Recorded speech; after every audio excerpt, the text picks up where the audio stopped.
होता है, कहीं कुछ होता है। आपके वकील को पता है 3 तारीख है, क्यों उनके पास मैसेज आ गया है।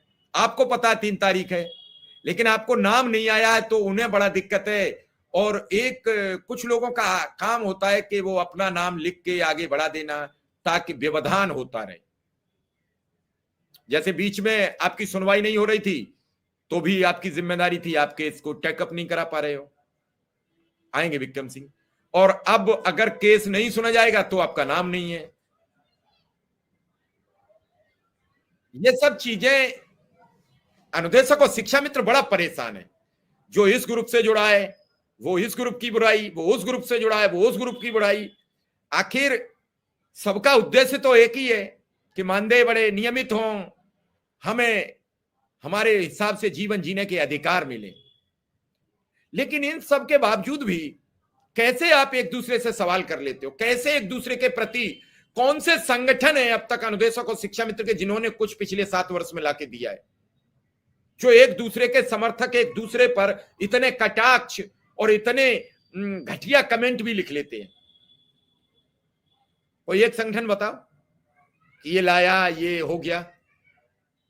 एक मिलाया, दूसरे ने मिलने का प्रयास किया, दूसरा मिलाया, दूसरा कह रहा उनकी मुलाकात ठीक नहीं थी, वो कह रहा उसकी मुलाकात ठीक नहीं थी। आम अनुदेशक और शिक्षा मित्र क्या करे?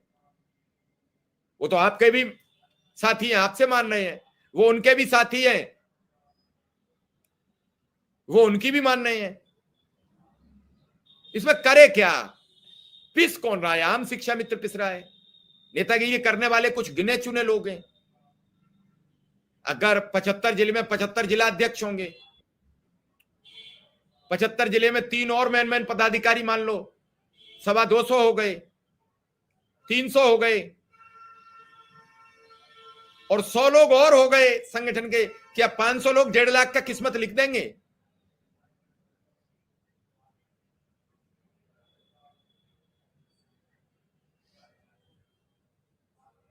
नहीं, वही राजा पांडे जी, मैं उनसे पूछता हूं, क्या 500 लोग 1.5 लाख लोगों की किस्मत लिख देंगे? और अगर ये सब मिला के बड़े 5 संगठन है या 7 संगठन है शिक्षा मित्रों के, तो 3,500 लोग हो गए। उसके बाद भी तो बचे 1,44,000 या 1,40,000 शिक्षा मित्र। उसका खिवैया कौन है? उसके बारे में किसे चिंता है? विक्रम सिंह, सुप्रीम कोर्ट के केस की क्या पोजीशन है? अब क्या सुनवाई 3 तारीख को होगी कि नहीं होगी?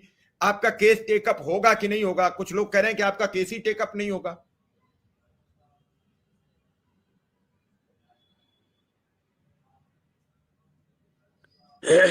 सर, केस टेकअप होना ना होना तो उस दिन की परिस्थितियों पे निर्भर करता है ना।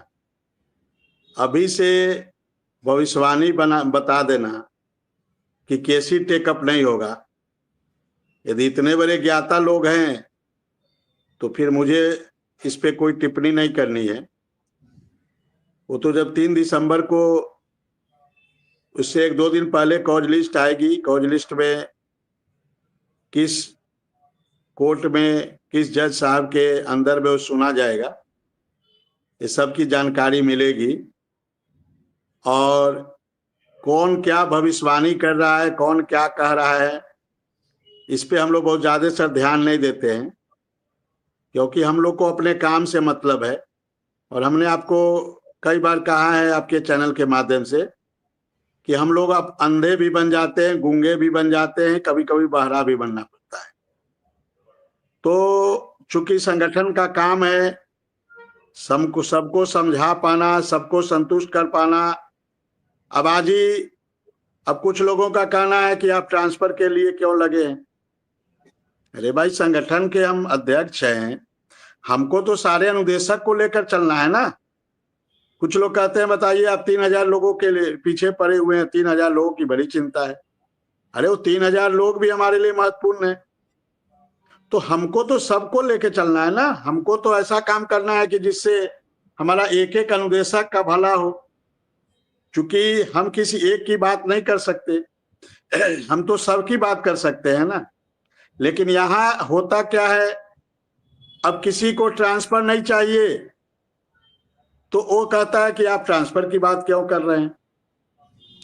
कोई किसी को अंतर जनपदीय नहीं चाहिए, तो कह रहा आप अंतर जनपदीय की बात क्यों करते हैं। तो यहाँ पे तरह तरह की सर बातें हैं, तरह तरह की बातें आती है हम लोग के पास भी, व्हाट्सएप पे मैसेज आते हैं, फोन आते हैं कि आप महिलाओं की अंतर जनपदीय ट्रांसफर की बात बहुत करते हैं। अरे भाई, वो भी हमारी बहन है, वो भी हमारी महिला बहन है, उनको भी यदि सुविधा मिल जाए, वो अपना ससुराल में चले जाए, तो इसमें हम लोग का क्या नुकसान है। हम लोग के लिए तो अच्छी बात है ना कि हमारा एक एक अनुदेशक सुरक्षित हो, हमारा एक एक अनुदेशक का पैसा बचे, हमारा एक एक अनुदेशक की जिम्मेदारियां कम हो, तो ये तो हम लोग के लिए अच्छी बात है। लेकिन यहाँ लोग केवल चाहते हैं कि हमारा क्या फायदा होगा इससे। तो इस प्रकार के भी मानसिकता के बहुत लोग हैं। तो क्या करिएगा, सबको लेकर हम लोग को चलना है, हम लोग की सबकी समस्या का